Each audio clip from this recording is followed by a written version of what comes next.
Assalamualaikum warahmatullahi wabarakatuh. Selamat pagi, siang, sore, ataupun malam, dimanapun kawan-kawan berada. Sudah lama saya tidak mengupload video. Nah, untuk kali ini saya akan mengupload video itu mengenai syarat sahnya suatu perjanjian.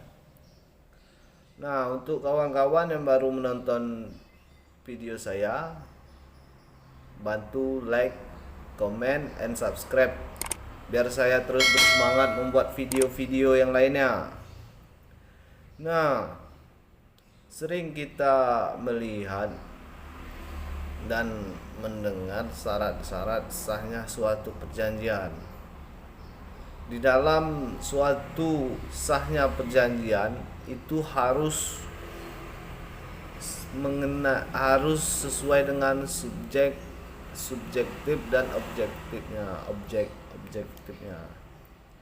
Nah, kawan-kawan, untuk di sahnya suatu perjanjian itu sudah diatur di dalam pasal 1320 KUH Perdata, yang mana syaratnya itu ada 4, kawan-kawan.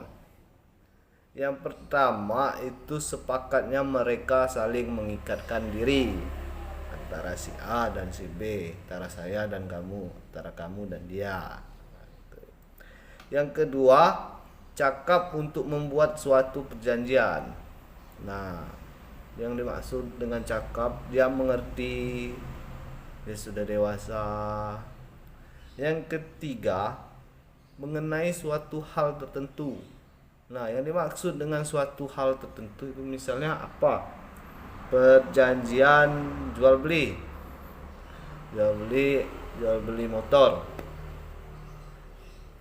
Yang lainnya atau gadai emas atau gadai barang gitu.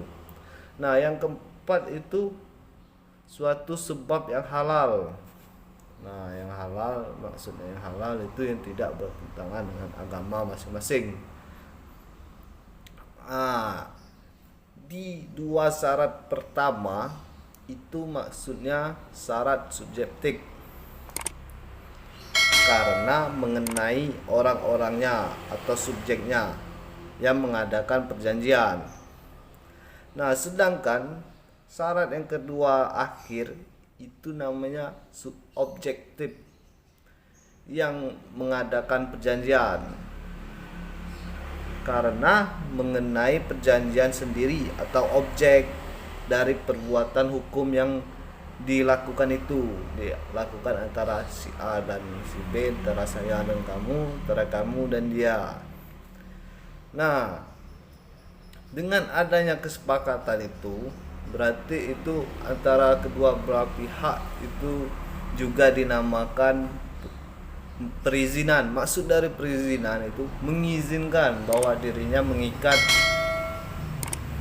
kepada suatu perjanjian yang mereka buat. Nah, orang yang membuat suatu perjanjian itu harus cakap menurut hukum. Pada asasnya, setiap orang yang sudah dewasa atau akil balik dan sehat pikirannya, sehat pikiran, jasmani, rohani.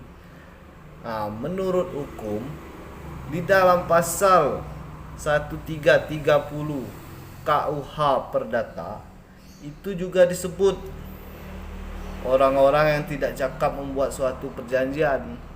Itu ada 3, kawan-kawan. Nah, yang pertama itu orang-orang yang belum dewasa atau yang belum akil balik. Misal masih umur 15 tahun atau 16 tahun, itu kan belum dewasa atau belum masuk akil balik. Nah, yang kedua itu mereka yang ditaruh di bawah pengampuan. Nah, yang kedua. Dan yang ketiga, orang perempuan dalam hal-hal yang ditetapkan oleh undang-undang, dan semua orang kepada siapa undang-undang telah melarang membuat perjanjian-perjanjian tertentu. Nah, itu khusus untuk yang perempuan, kawan-kawan. Nah, kawan-kawan, mungkin itu tadi penjelasan video singkat dari saya. Apabila saya ada salah kata, saya mohon maaf. Di sini saya masih belajar. Untuk kawan-kawan, jangan lupa bantu like, comment, and subscribe. Mungkin itu saja video dari saya. Wabillahi taufiq wal hidayah. Assalamualaikum warahmatullahi wabarakatuh.